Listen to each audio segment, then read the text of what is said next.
Mbote na balandinyo surtout ya Adassa Temo TV, soyez tous le bienvenue dans notre émission Les Abakoki Oye, les Adassa Show de mon cœur Oye.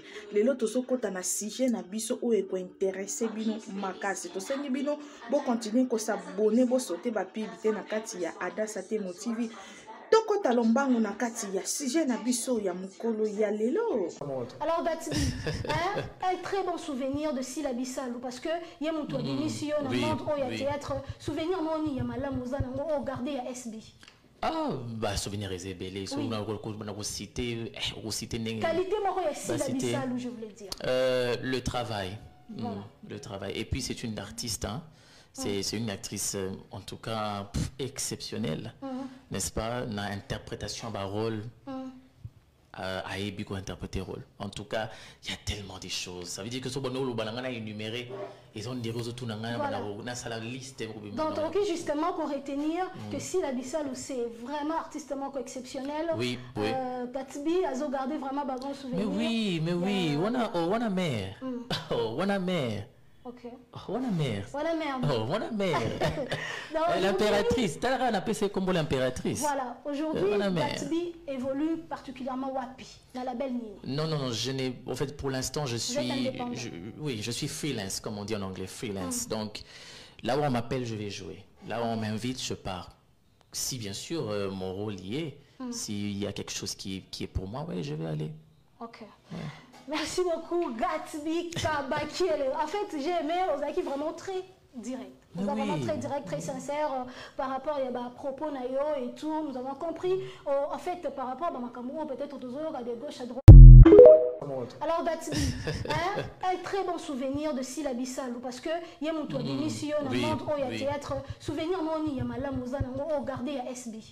Ah, bah, souvenir résébélé, sur on a cité qualité moko ya Sila Bissalou, je voulais dire. Le travail. Le travail. Et puis, c'est une artiste, hein. C'est une actrice, en tout cas, exceptionnelle, n'est-ce pas? Dans l'interprétation d'un rôle, à Ebiko interpréter rôle. En tout cas, il y a tellement de choses. Ça veut dire que ce bonheur, le balangana est énuméré, ils ont des choses tout dans la liste. Donc, justement, pour retenir que si la Bissalou, c'est vraiment artistement exceptionnel, Gatbi a gardé vraiment un bon souvenir. Mais oui, on a mère. On a mère. Ok. On a mère. On a mère. L'impératrice. T'as l'air d'appeler ça comme l'impératrice. Voilà. Aujourd'hui, Gatbi évolue particulièrement wapi dans la belle ligne. Non. Je n'ai. En fait, pour l'instant, je suis freelance, comme on dit en anglais, freelance. Donc, là où on m'appelle, je vais jouer. Là où on m'invite, je pars. Si bien sûr mon rôle y est, s'il y a quelque chose qui est pour moi, oui, je vais aller. Ok. Ouais. Merci beaucoup, Gatbi Kabaki. En fait, j'ai aimé, vous avez vraiment très direct. Vous avez vraiment très direct, très sincère par rapport à propos Nayo et tout. Nous avons compris, en fait, par rapport à Makamou, peut-être toujours à de gauche à droite. Bande konanga toye kolanda émission ya Gatbi tosepeli na émission wana makasi yango na tieli bino mwa bestre boyoka makambo oyo Gatbi alobaki pona Sila Bissalou oyo aza mama na ye. Alobi ke yende mutu apesa Sila kombo wana ya l'impératrice.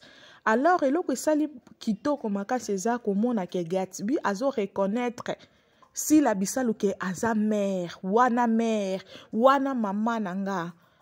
Yende mutu abimisa ye. Malgré ba problème ezalaki o Gatbi asalaki azongisaki ma reconnaissance wana oyo ya Gatbi vis-à-vis ya Sila eza question pe oyo biso tobeteli maboko parce que bango ekiri na bango mobimba bandaki kozela Gatbi aya kovanda na kiti aya kofinga Sila aya kovanda na kiti abeta ba masolo alukuta ya Sila. Gatbi atikala kosenga Bellevue tournage te.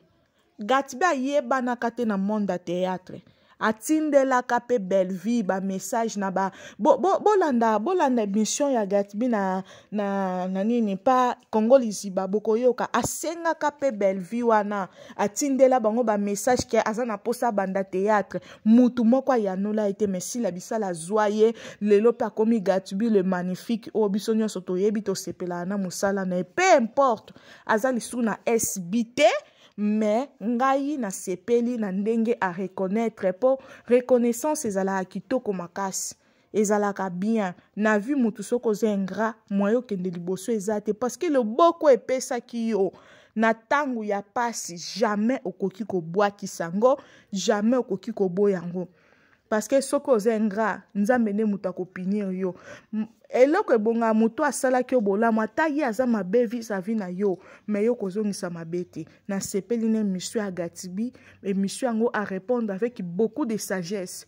oyo ezozanga bandeko mosusu mais Gatibi a répondre tosepeli makasi nzambe oyo tosambelaka azwa lokumu na réponse ya ndeko na biso Gatibi vis-à-vis ya Sila Bisalu Bekam la maman des Abakouk tosengi na babakouk nyonso ke tokonsome filme na biso tokonsome filme na biso tokende mbangu na SB tokonsome filme na biso ya kitoko makasi bolamu oyo ngambo botala bolamu Marie-Hélène asalaki Thérèse ya lelo ndenge efuti ye alors toyebaka nani tozokotia na bandako na biso boyoka premier épisode eza na 104K deuxième épisode eza na 70K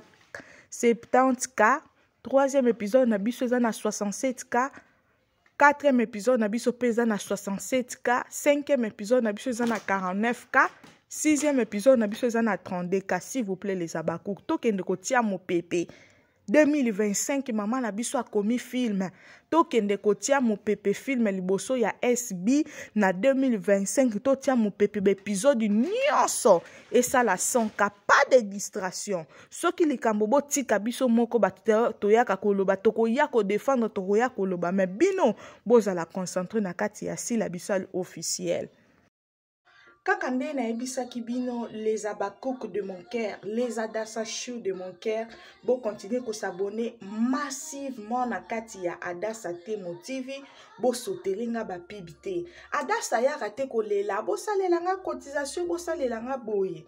Adassa ya kate.